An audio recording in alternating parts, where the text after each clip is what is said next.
This is the intake manifold repair kit for the M273 V8.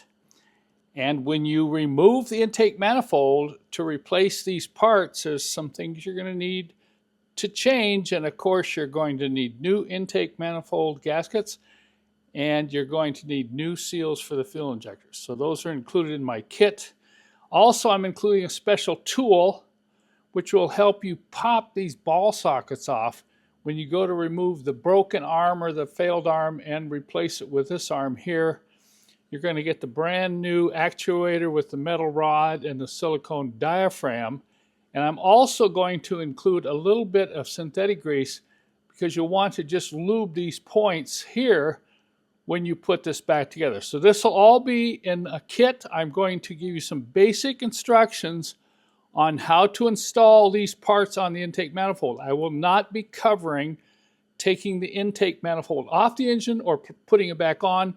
There's plenty of videos on YouTube. You can refer to those for that information.